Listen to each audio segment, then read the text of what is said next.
dulu ya. Jadi kita harus menerapkan sikap peduli terhadap lingkungan. Betul, harus itu. Kalau kita sekolah kegiatan harus ya. Ya. Mengapa bentuk budaya lingkungan di sekolah lebih efektif daripada hanya memberikan lingkungan? Ya karena tapi yang kedua adalah kalau kita hanya kita lingkungan. Telinga kanan, telinga kiri. Betul kan? Iya. Ya kan? Jadi kalau kita bicara buahnya seperti saya menjadi narasumber nanti di sekolah PLS, kita berdoa, ayo kita kursi, ayo kita. Yang terjadi ya sama paling ya, kan gitu.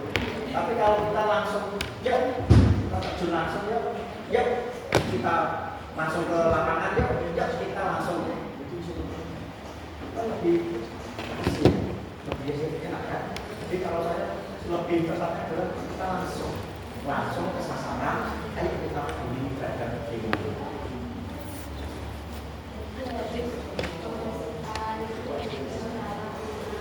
Iya, itu harus. Mengapa kegiatan masyarakat sekitar itu tidak kegiatan? Ya, karena tadi sudah disampaikan ya, kenapa masyarakat itu juga dilibatkan. Kenapa penting? Karena dalam penilaian sekolah biara tadi dinyatakan tadi masyarakat adalah salah satu indikator, betul ya Pak Agung ya. Jadi masyarakat itu salah satu indikator dalam penilaian tersebut. Jadi wajib ada dan terlibat membawa data lain. Keterlibatan masyarakat itu merupakan salah satu indikator dalam penilaian biara. Masyarakat sekitar itu masyarakat yang berada di wilayah sekitar sekolah wajib kita ajak untuk melakukan kegiatan lingkungan karena dia selama ini kan dia terlibat di lingkungan sekolah. Semua masalah timbul dari warga yang di sekitar sekolah. Kalau hanya sekolah saja yang melakukan kegiatan tanpa dukungan masyarakat sekitar, ya berat sekolahan untuk menanggulangi lingkungannya. Siapa yang menimbulkan, siapa yang harus bertanggung jawab terhadap lingkungan. Jadi ya, semua masyarakat wajib kita dukung. Salah satunya kalau di SMK di depan adalah PKL yang di luar ya harus mendukung kegiatan lingkungan di sekolah. Dia menyediakan tempat sarana prasarana, tempat sampahnya, jangan sampai sampah dari luar dibawa masuk ke sekolahan sehingga sekolah yang menerima sampahnya. Sedangkan masyarakat yang berjualan di luar banyak menerima keuntungan, tapi sampahnya yang keluar sekolahan. Jadi semua sampah itu pedagang juga harus diingatkan, sampahmu tanggung jawabmu, sampahku tanggung jawabku. Jadi saya menimbulkan sampah ya saya harus mengolah sampah yang saya hasilkan. Jadi pedagang itu kita libatkan dalam karena sampahnya pedagang itu ya pedagang yang harus bertanggung jawab, jangan sekolahan diganti sampah lagi. Siapa sehingga dan harus melakukan pelarangan atau pendampingan budaya sekolah peduli lingkungan? Selama ini di Kabupaten Demak, pihak-pihak yang melakukan pelatihan dan pendampingan sekolah budaya lingkungan adalah tim pembina gerakan TBLHS dengan SK Bupati Demak. Di antaranya Dinas Lingkungan Hidup Kabupaten Demak, Dinas Pendidikan Kabupaten Demak, Kementerian Agama Kabupaten Demak, Cabang Dinas Pendidikan Jawa Tengah, Cabang Dinas Wilayah 2, Dinas Kesehatan dan para penggiat lingkungan. Ini tim pembina gerakan TBLHS mendapatkan SK dari Bupati Demak untuk melakukan pendampingan bagi sekolah yang melakukan kegiatan PBLHS peduli dan berbudaya lingkungan hidup sekolah. SK-nya dari SK Bupati Kabupaten Demak. Siapa yang bertanggung jawab antara kegiatan sekolah? Yang bertanggung jawab semua warga sekolah, dari siswa, kepala sekolah, guru, kantin, dan warga sekitar sekolah. Jadi semua warga sekolah bertanggung jawab pada apa yang ada di lingkungan sekolah. Untuk konservasi, selama sekolah membutuhkan bibit tanaman, bisa mengajukan dan meminta kepada Dinas Lingkungan Hidup Kabupaten.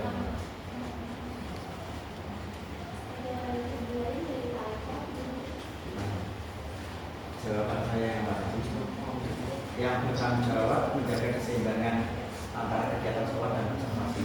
Nah, jadi yang seperti yang dikatakan dari Pak tadi ya, yang dikatakan tadi PBHS itu kan yang dinilai keterlibatan warga sekolah. Otomatis siapa yang bertanggung jawab? Ya yang bertanggung jawab ya warga sekolah itu sendiri. Kan gitu. Nah, warga sekolah bertanggung jawab gimana? Terhadap bertanggung jawab yang dijualnya, bertanggung jawab pada kebersihannya, bertanggung jawab pada lingkungannya. Kan ada kebersihan, ada pengelolaan sampah. Ya, jadi penilaian PBHS itu pertama kebersihan, pengelolaan sampah, kemudian konservasi air, konservasi energi, kemudian ada penanaman dan pembibitan. Otomatis siapa yang bertanggung jawab itu? Yang bertanggung jawab adalah sekolah. Sekolah siapa? Semua warga sekolah. Kemudian penglibatan masyarakat, berarti masyarakat dan sekitarnya wajib. Oke ya. Itu pertanyaan dari kami ya Pak. Sama kita lagi ke pertanyaan dari kawan kami yang di rumah Pak. Ya, gimana? Yang pertama dari kawan kami. Oh, iya. Kapan budaya peduli lingkungan mulai diperkenalkan pada siswa baru? Di kapan budaya diperkenalkan pada siswa baru? Jadi kapan dikenalkan? Ya ketika siswa itu mulai masuk sebagai calon siswa. Jadi ketika pendaftaran sudah digunakan, yuk di sana sudah ada nama buang sampah ada tempatnya, ya kan? Sampahmu adalah tanggung jawabmu, sampahmu tanggung jawabmu. Ribuan itu sebenarnya sudah mengajarkan dari awal. Nah, kemudian setelah diterima jadi siswa melalui MPS tadi ya, nah, setelah melalui MPS kita akhirnya di situ juga diberikan materi tentang lingkungan. Kemudian juga ada kegiatan penanaman kan biasanya ada kegiatan apa lagi? Nah itu dari mana? Apa? Ya awal masuk sudah dikenalkan untuk mencintai lingkungan. Selanjutnya ada dari kawan kita. Ya gimana itu? Kapan waktu yang tepat untuk melakukan peninjauan ulang kegiatan lingkungan sekolah? Jadi kapan waktu yang tepat tujuan? Berarti gimana itu? Berarti aturan yang dari sekolah itu ya?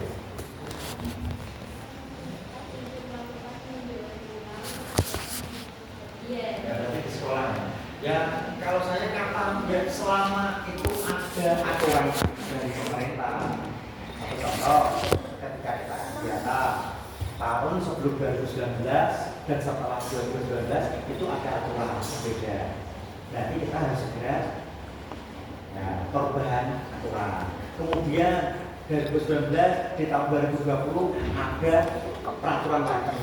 Ya berarti kita harus meninjau lagi. Kemudian pada tahun 2024 kemarin ada aturan lagi. Berarti harus meninjau lagi.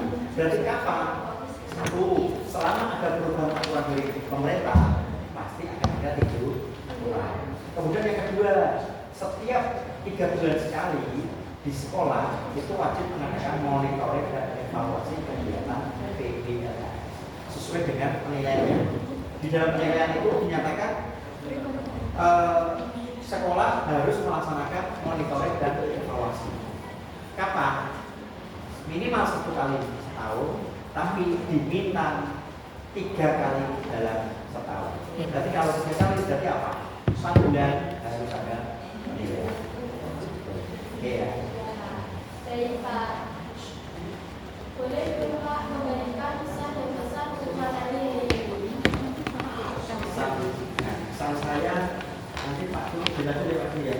Kalau pesan saya semangat untuk tidak lupa menjadi kader lingkungan.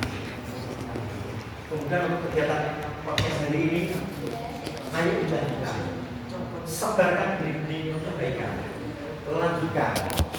Oke,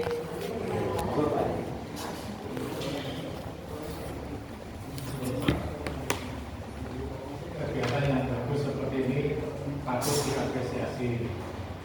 Jadi salut kepada SMK Negeri 1 Demak yang mau melakukan kegiatan peduli lingkungan dan disebarluaskan kepada warga masyarakat Demak. Siapapun yang bisa menyaksikan podcast Dream apa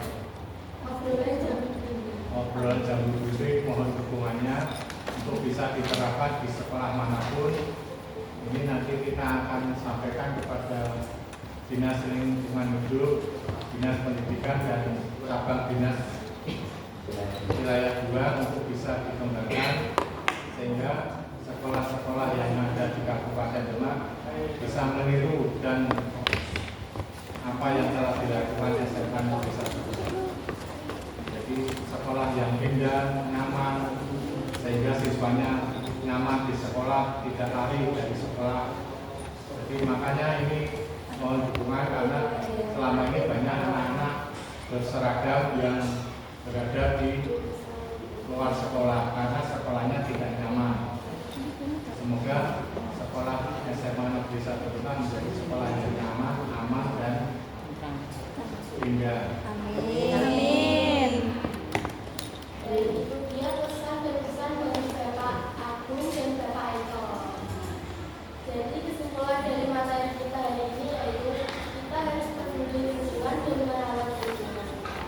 Baik, sebelum penutup kita kasih pandu dulu ya. Mengulang lagi daun-daunnya. Cakep. Makan indah di Taman Desa. Cakep. Terima kasih atas ilmunya. Semoga bermanfaat bagi kita semua. Kawan-kawan, di dalam episode kali ini kita telah membahas mengenai sekolah adiwiyata, menanamkan kepedulian, membentuk budaya dan menjaga lingkungan itu. Adiwiyata mengajarkan bahwa kepedulian lingkungan dimulai dari aksi kecil. Penting bagi kita untuk sadar bahwa perubahan besar lahir dari kebiasaan yang dilakukan dengan konsisten dan penuh tanggung jawab. Baik, terima kasih Bapak Agung dan Bapak Eko sudah datang dan mengobrol bersama kawan-kawan yang sudah mendengarkan saya, Fatimah Dede, dan segenap kru yang bertugas pamit undur diri. Sampai jumpa.